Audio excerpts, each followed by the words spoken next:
ஆன்மீக நண்பர்கள் அனைவருக்கும் அன்பு கலந்த வணக்கங்கள். இன்றைக்கி நாங்கள் ஆன்மீகம் சம்மந்தமான பதிவில் பார்த்தீங்கன்னா, வியாழக்கிழமை தீராத பிரச்சனை குரு பகவான் வழிபாடை பற்றி தான் நாம் இன்றைக்கி பார்க்க போகிறோம்.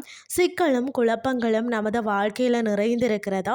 சில நேரங்களில் பார்த்திங்கன்னா வாழ்க்கையில் தடுமாற்றம் ஏற்படும் போது, சரிவுகள் ஏற்படும் போதோ நம்மளுடைய வாழ்க்கை சரியான பாதையில் தான் செல்கிறதா என்ற குழப்பம் நம்மளில் பலருக்கு இருக்கும். பிரச்சனை என்பது நம்மோடு முடிந்து விடுவது அல்ல, நம்மளுடைய குடும்பத்தையும் பாதிக்கக்கூடியதா.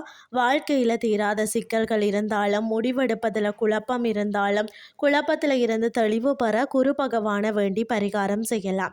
தீராத குழப்பத்திற்கு தீர்வு தரக்கூடிய குரு பகவானின் வழிபாடை பற்றி பார்க்கலாம். தட்சிணாமூர்த்தி வழிபாடு என்றாலே வியாழக்கிழமை என்பது எல்லாருக்குமே தெரிஞ்ச ஒரு விஷயம்தான். இந்த பரிகாரம் பூஜை வியாழக்கிழமை பார்த்தீங்கன்னா அன்று செய்கிறது சிறப்பான ஒரு பலனை தேடி தரும்.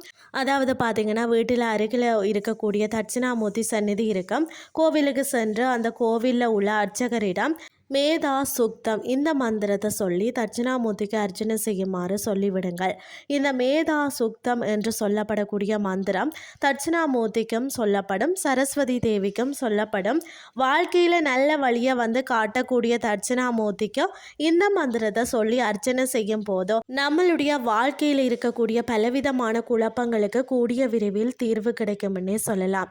கோவிலுக்கு செல்லும் போது பார்த்தீங்கன்னா 2 மாதுளம் பழங்கள், அது மட்டும் இல்லாமல் பார்த்தீங்கன்னா கொண்டைக்கடலை மாலை, முடிந்தால் கொண்டைக்கடலையை வேக வச்சு நிவேதனமாக எடுத்து செல்லலாம்.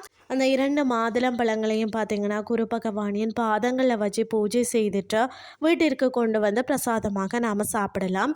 இந்த பொருட்களை எல்லாம் தட்சிணாமூர்த்திக்கு படைத்து உங்களது பெயரை சொல்லி அர்ச்சனை செய்து கொண்டோ 2 நல்லெண்ணெய் தீபங்களை ஏற்றி வச்சுட்டு தட்சிணாமூர்த்திக்கு முன்பாக அமர்ந்து 10 நிமிடங்கள் கண்களை மூடி தியானம் செய்யுங்கள்.